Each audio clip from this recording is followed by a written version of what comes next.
بلغنا رمضان.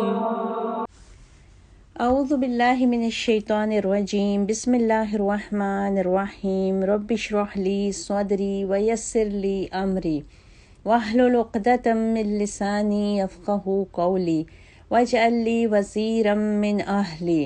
رب زدنا علما اللہم فقہنا فی الدین. السلام علیکم ورحمۃ اللہ وبرکاتہ. الحمدللہ آج ہم 8ویں پارے کا آغاز کریں گے. اس پارے میں 2 صورتیں ہیں، سورہ انعام اور سورہ اعراف. سورہ انعام کا کچھ حصہ ہم نے 7ویں پارے کے خلاصے میں پڑھا اور کچھ حصہ اس 8ویں پارے میں ہے. 8ویں پارے کے شروع میں ہی اللہ تعالیٰ بتاتے ہیں کہ اگر ہم ان کافروں پر فرشتے بھی اتار دیتے اور وہ ان سے باتیں بھی کرنے لگتے اور ہر چیز کو ان کے سامنے لا کر کھڑا کر دیتے تو وہ پھر بھی ایمان لانے والے نہیں تھے، سوائے یہ کہ جس کو اللہ چاہے. دراصل یہ آیت اس وقت نازل ہوئی جب مشرکین مکہ اور کفار عرب نے رسول اللہ صلی اللہ علیہ وسلم سے مختلف طرح کی نشانیوں کو طلب کرنا شروع کیا. کبھی وہ کہتے کہ ہمارے اوپر فرشتے اترنے چاہیے، کبھی وہ کہتے کہ اگر تم سچے ہو تو ہم اپنے پروردگار کو خود اپنی آنکھوں سے دیکھنا چاہتے ہیں، اور کبھی ان کا مطالبہ یہ ہوتا کہ ہمارے آباء و اجداد جو دنیا سے چلے گئے ہیں ان کو دوبارہ زندہ کرو. اللہ تعالیٰ نے رسول اللہ صلی اللہ علیہ وسلم کو کافروں کی سرش سے آگاہ کیا اور کہا کہ ان کافروں کی نشانیاں طلب کرنے والی بات کوئی حق پرستی پر مبنی نہیں، بلکہ یہ تو صرف اور صرف حق سے فرار حاصل کرنے کے لیے اس قسم کے مطالبات کر رہے ہیں. حضرت ابوبکر صدیق رضی اللہ تعالی عنہ نے بغیر کسی نشانی کے اسلام قبول کر لیا، جبکہ مکہ کے بہت سے کافر متعدد نشانیوں کو دیکھ کر بھی مسلمان نہ ہوئے. اللہ تعالیٰ نے قرآن مجید میں قوم سمود کا واقعہ بہت سے مقامات پر بیان کیا ہے کہ صالح علیہ السلام کی دعا کے نتیجے میں پہاڑ پھٹا اور اس میں سے ایک اونٹنی نکلی جس نے باہر نکلتے ہی بچہ جنا. وہ اونٹنی خود تو بغیر ماں باپ کے پیدا ہوئی اور اس کا بچہ بن باپ کے پیدا ہوا. وہ اونٹنی چراگاہوں میں چرتی اور اتنا دودھ دیتی جو بستی کو سیراب کرنے کے لیے کافی تھا. لیکن قوم سمود کے لوگ اتنی بڑی نشانی دیکھ کر بھی اللہ پہ ایمان نہ لائے اور بغاوت اور سرکشی میں یہاں تک پہنچ گئے کہ اونٹنی ہی پر حملہ آور ہو گئے، جس کی وجہ سے اللہ نے ان کو تباہ و برباد کر دیا. اس بارے میں اللہ تعالیٰ نے یہ بھی ارشاد فرمایا ہے کہ زمین پر رہنے والوں کی اکثریت کی پیروی کرنے سے اکثر انسان گمراہ ہو جاتا ہے.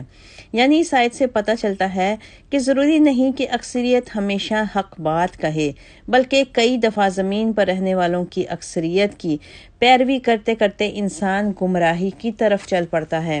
اللہ تعالیٰ نے بتایا کہ اگر تو ان لوگوں میں سے اکثر کا کہنا مانے جو زمین میں ہیں تو وہ تمہیں اللہ کے راستے سے بھٹکا دیں گے. وہ تو گمان کے سوا کسی چیز کی پیروی نہیں کرتے اور وہ اس کے سوا کچھ نہیں کہ اٹکل دوڑاتے ہیں. اللہ تعالیٰ نے مزید فرمایا کہ جس چیز پر غیر اللہ کا نام لیا جائے اس کو کھانا درست نہیں. اللہ تعالیٰ نے بتایا کہ کافروں کو اللہ کے رسول صلی اللہ علیہ وسلم سے بہت عناد تھا اور وہ کہتے تھے کہ ہم ہرگز ایمان نہیں لائیں گے جب تک ہمیں وہ نہیں دیا جاتا جو اللہ کے رسولوں کو دیا جاتا ہے. اللہ نے کافروں کی اس بات پر کہا کہ اللہ خوب جانتا ہے کہ وہ اپنی رسالت کس کو عطا کرے گا. سورہ زخرف میں بھی اللہ تعالیٰ نے کافروں کی اس بات کا ذکر کیا ہے کہ اگر قرآن نے اترنا تھا تو وہ مکہ یا طائف کے کسی چودھری یا کسی سردار پر اترتا. کفار مکہ کئی مرتبہ کہتے تھے کہ مکہ میں ولید بن مغیرہ اور طائف میں عروہ بن مسعود جیسے رؤسا اس قابل تھے کہ قرآن ان پر نازل ہوتا. یہ بھی ان کی محدود سوچ اور فکر کی پستی تھی کہ رسالت جیسے عظیم منصب کو مادیت کے ساتھ جوڑنا چاہتے تھے. حالانکہ رسالت کے منصب کا انتخاب تو اللہ سبحانہ و تعالی فرماتے ہیں اور وحی کا نزول اللہ ہی کے حکم سے ہوتا ہے. یہودی بھی کئی مرتبہ جبرائیل علیہ السلام سے عداوت کا اظہار کرتے کہ وہ اللہ کا کلام رسول اللہ کے قلب اطہر پر کیوں لے کر آتے ہیں. تو اللہ نے اس وقت بھی رسول اللہ صلی اللہ علیہ وسلم پر وحی کا نزول فرمایا کہ اے پیغمبر انہیں کہہ دیجئے جو جبرائیل علیہ السلام کا دشمن ہے کہ وہ تو اللہ کے حکم سے آپ کے دل پر اس قرآن کو لے کر آتے ہیں جو سابقہ کتابوں کی تائید کرتا اور اہل ایمان کے لیے ہدایت اور بشارت ہے۔ آگے کی آیات میں یہودیوں کی ایک اور سرکشی کو بتایا گیا۔ اللہ تعالیٰ نے یہودیوں پر ان کی بغاوت اور سرکشی کی وجہ سے ہر ناخن والا جانور حرام کر دیا اور گائے اور بکری کی پیٹھ پر لگی چربی کے علاوہ باقی چربی کو بھی ان پر حرام کر دیا تھا، لیکن یہودیوں کی سرکشی کا عالم یہ تھا کہ وہ چربی بیچ کر کھانا شروع ہو گئے۔ امام بخاری و مسلم میں ابو ہریرہ رضی اللہ تعالیٰ عنہ سے یہ روایت ہے کہ رسول اللہ صلی اللہ علیہ وسلم نے فرمایا، اللہ کی مار ہو یہود پر، جب چربی ان کے لیے حرام کر دی گئی تو انہوں نے اسے پگھلا کر بیچ دیا اور اس کی قیمت کھا گئے۔ یعنی جو ان کے اوپر جس بھی چیز کو منع کیا جاتا تھا وہ الٹا نافرمانی کرتے ہوئے، سرکشی کرتے ہوئے اسی چیز کو استعمال کرتے تھے۔ اور اس کے بعد اللہ تعالیٰ نے بتایا کہ اللہ تعالیٰ ہدایت جس کو دینا چاہتا ہے صرف اسی کو دیتا ہے، صرف اسی کا سینہ اسلام کے لیے کھول دیتا ہے، اور جس کا سینہ اسلام کے لیے تنگ ہو جائے گویا وہ آسمان کی بلندی سے نیچے گر پڑا ہے۔ اس بارے میں اللہ تعالیٰ نے اولاد کے قتل کی شدید مذمت کی اور کہا کہ وہ لوگ گھاٹے میں ہیں جنہوں نے اپنی اولادوں کو بے وقوفی کے ساتھ قتل کر دیا اور اپنی مرضی سے اللہ تعالیٰ کے جائز کیے ہوئے رزق کو حرام قرار دے دیا۔ مزید اس بارے میں اللہ تعالیٰ نے یہ بھی ارشاد فرمایا کہ جب فصلوں کی کٹائی کا دن آئے اس دن اللہ تعالیٰ کے حق کو ادا کیا کرو۔ جب اللہ تعالیٰ ہر چیز عطا فرماتے ہیں تو اس کا حق بھی بر وقت ادا ہونا چاہیے۔ اس بارے میں اللہ تعالیٰ نے رزق کی ان 4 بڑی اقسام کا بھی ذکر کیا ہے جو انسانوں پر حرام ہیں۔ پہلا رزق جو انسانوں پر حرام ہے وہ مردار ہے، اسی طرح بہتا ہوا خون انسان پر حرام ہے، اسی طرح خنزیر کا گوشت بھی انسان پر حرام ہے، اور غیر اللہ کے نام کا ذبیحہ بھی انسان پر حرام قرار دیا گیا ہے۔ اس کے بعد اللہ تعالیٰ نے مشرکین کے اس غلط عذر کو بھی رد کیا کہ وہ اپنے اور اپنے آباء و اجداد کے بارے میں کہیں گے کہ اگر اللہ تعالیٰ چاہتا تو ہم اور ہمارے آباء و اجداد ہرگز شرک نہ کرتے۔ اللہ تعالیٰ فرماتے ہیں کہ یہ اور ان سے پہلے لوگ بھی اسی طرح جھوٹ تراشتے رہے تھے۔ جب ان کے سامنے ہدایت آ گئی تو ان کو ہدایت کو قبول کرنا چاہیے تھا۔ مزید اللہ تعالیٰ نے آیت 148 میں فرمایا، قُلْ هَلْ عِنْدَكُمْ مِنْ عِلْمٍ فَتُخْرِجُوهُ لَنَا۔ اے نبی آپ ان کو کہہ دیجئے جو اللہ نے تحریر کیا ہے کیا تم اس کو جانتے ہو؟ اگر جانتے ہو تو اس کو ہمارے سامنے پیش کرو۔ گویا اللہ تعالیٰ یہ ارشاد فرما رہے ہیں کہ لوگ غلطی تو خود کرتے ہیں لیکن خواہ مخواہ اللہ تعالیٰ کی ذات کو مورد الزام ٹھہراتے ہیں کہ اللہ چاہتا تو ہم ایسا نہ کرتے، جبکہ اللہ تعالیٰ نے انسان کو اچھا اور برا راستہ منتخب کرنے کا اختیار دے رکھا ہے۔ اس سے آگے اس بارے میں بعض کبیرہ گناہوں کا بھی ذکر کیا گیا ہے کہ اللہ تعالیٰ کی ذات کے ساتھ شرک نہیں کرنا چاہیے، والدین کے ساتھ حسن سلوک کرنا چاہیے، اپنی اولاد کو بھوک کے خوف سے قتل نہیں کرنا چاہیے، فحاشی چاہے چھپی ہوئی ہو یا چاہے اعلانیہ ہو اس کے قریب بھی نہیں جانا چاہیے، کسی کو ناحق قتل نہیں کرنا چاہیے، یتیم کے مال کو ناجائز طریقے سے استعمال نہیں کرنا چاہیے، ترازو کو صحیح طریقے سے پکڑنا چاہیے، جب بات کی جائے عدل سے کرنی چاہیے، چاہے قریبی عزیز بھی اس کی زد میں آئے، اور اللہ تعالیٰ سے کیے گئے یا اس کے نام پر کیے گئے وعدوں کو پورا کرنا چاہیے۔ ان تمام نصیحتوں کا بنیادی مقصد انسانوں میں عقل اور تقوی پیدا کرنا ہے۔ اس کے بعد اس بارے میں اللہ تعالیٰ نے ان لوگوں کو بھی بڑی شدت سے مذمت کی ہے جو اپنے دین میں تفرقہ پیدا کرتے اور گروہوں میں بٹ جاتے ہیں۔ ایسے لوگوں کا معاملہ اللہ کے ذمہ ہے اور اللہ تعالیٰ ان کو اپنے کیے سے آگاہ کرے گا۔ آگے اللہ تعالیٰ نے اپنی بے پایاں رحمت کا ذکر کیا ہے کہ جو ایک برائی کرے گا اس کو ایک ہی کا بدلہ ملے گا، لیکن جو ایک نیکی کرے گا اس کو اس جیسی 10 نیکیاں ملیں گی، اور انسانوں پر ظلم نہیں کیا جائے گا۔ اللہ تعالیٰ نے اپنے خلیل حضرت ابراہیم علیہ السلام کو اس بارے میں آگے حکم دیا کہ وہ اعلان فرمائیں کہ بے شک میری نمازیں، میری قربانیاں، میرا جینا اور میرا مرنا سبھی کچھ اللہ رب العالمین کے لیے ہے۔ اس کا کوئی شریک نہیں اور مجھے اسی کا حکم دیا گیا اور میں سب سے پہلے اپنے آپ کو اللہ کے سپرد کرنے والا ہوں۔ قل ان صلاتی و نسکی و محیای و مماتی للہ رب العالمین۔ اس کے بعد اس سورہ کی آخری آیت ہے ان ربک سریع الحساب وانہ لغفور الرحیم۔ بے شک تمہارا رب سزا دینے میں بھی بہت تیز ہے اور بہت درگزر کرنے اور رحم فرمانے والا ہے۔ اس کے بعد سورۃ اعراف شروع ہوتی ہے۔ اس سورہ کے آغاز میں اللہ تعالیٰ ارشاد فرماتے ہیں کہ پیارے حبیب صلی اللہ علیہ وسلم، جو قرآن آپ پر نازل کیا گیا ہے آپ اس کی پیروی کریں۔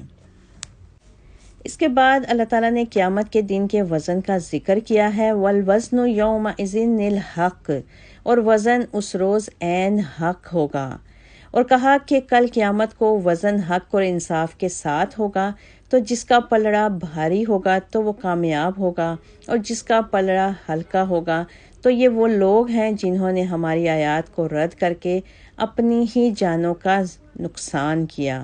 اللہ تعالیٰ سے دعا ہے کہ اللہ تعالیٰ ہم سب کو قیامت کے دن بھاری وزن والے اور انصاف کے پلڑے میں رکھے، آمین۔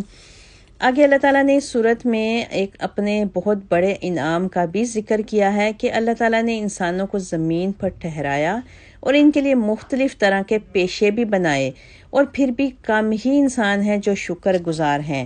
اس فرمان کا مقصد یہ ہے کہ اللہ تعالیٰ نے مختلف طبیعتوں کے لحاظ سے مختلف طرح کے پیشے تجویز کیے ہیں، اور ان کا مقصد ہر انسان کے ذوق کی تسکین تھی تاکہ انسان اللہ کا شکر گزار بندہ بن جائے۔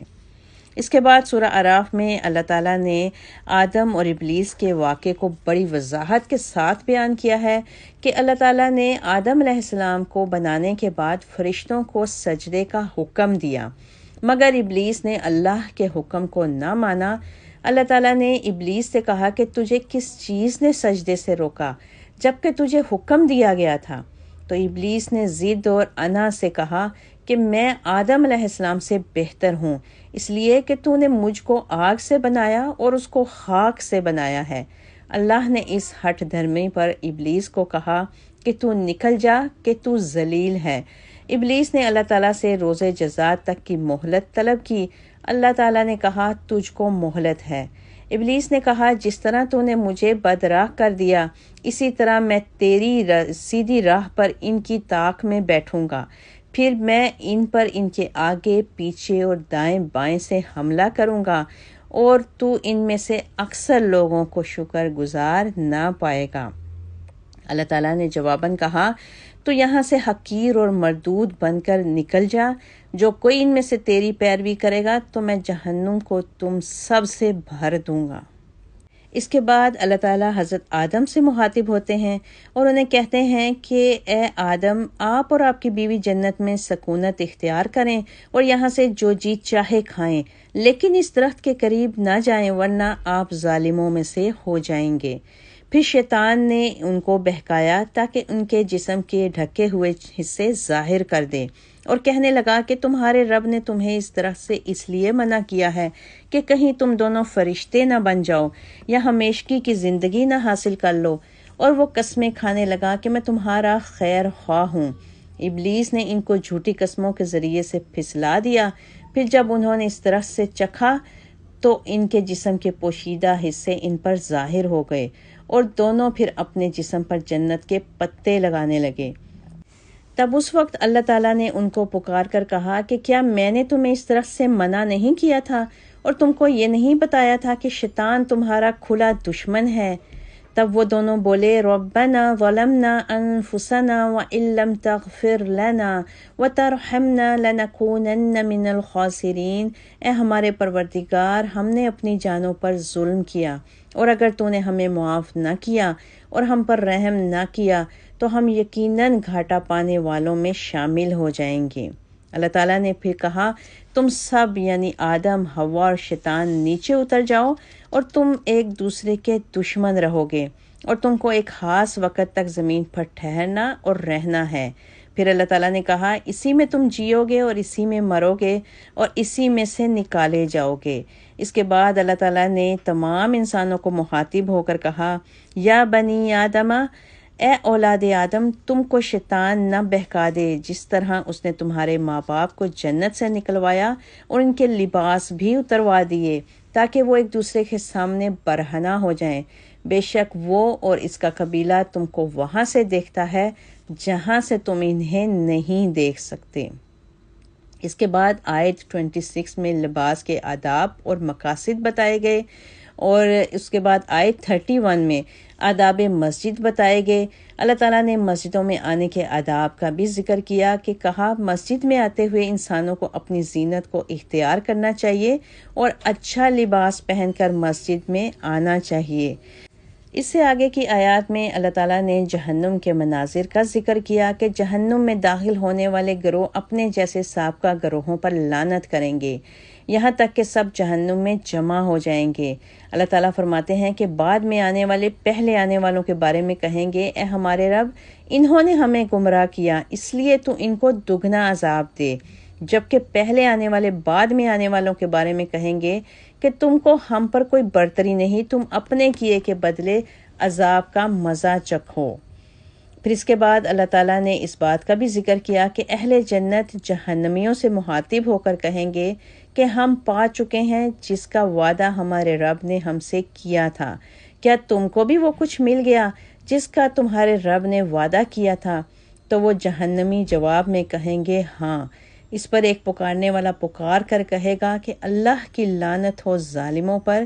اسی طرح اہل نار جنتیوں سے تقاضا کریں گے کہ جو اللہ نے تم کو پانی اور رزق عطا کیا ہے اس میں سے ان کو بھی دیا جائے، تو اہل جنت کہیں گے اللہ نے اس کھانے اور پینے کو اہل نار یعنی جہنمیوں پر حرام کر دیا ہے۔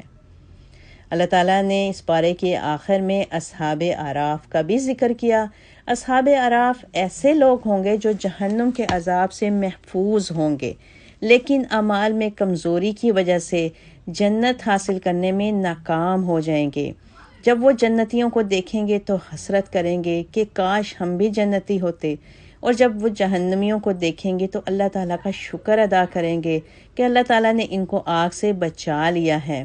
پھر ایک مخصوص مدت گزارنے کے بعد اللہ تعالیٰ ان کو جنت میں داخل فرما دے گا انشاءاللہ۔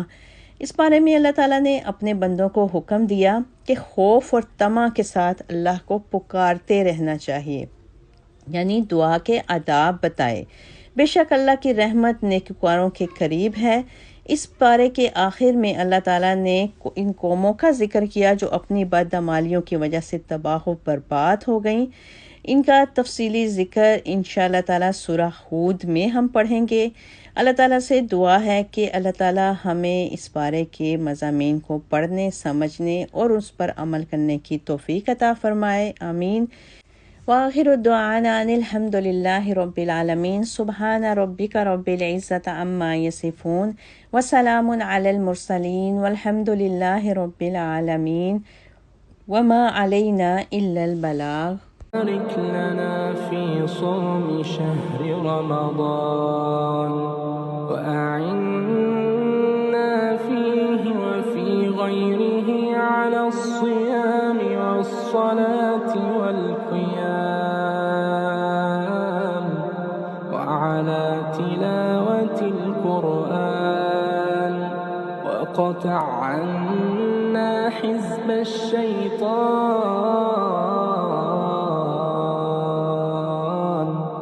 وزحزحنا عن النيران وامن علينا بالتوبة والغفران والقبول والرضوان اللهم وبلغنا رمضان اللهم بلغنا رمضان اللهم حبب إلينا الإيمان وزينه في قلوبنا وكره إلينا الكفر والفسوق والعصيان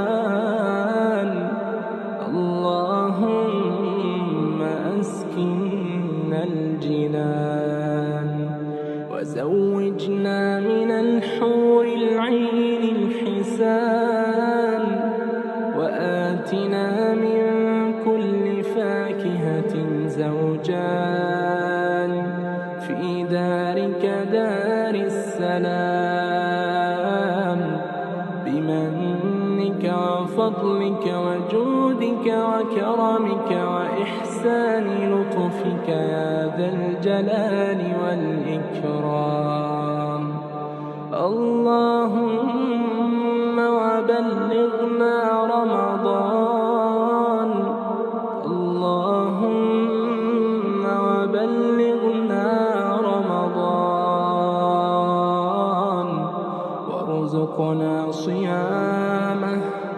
وارزقنا صيامه وقيامه وإتمامه وقبوله وتوفنا مع الأبرار. اللهم وبلغنا رمضان وبارك لنا فيما تبقى من شعبان وارزقنا صيام رمضان. اللهم وارزقنا صيام رمضان. اللهم بلغنا رمضان أياما عديدة وأعواما مديدة. وصل اللهم وسلم وبارك على سيدنا محمد وعلى آله وصحبه وسلم.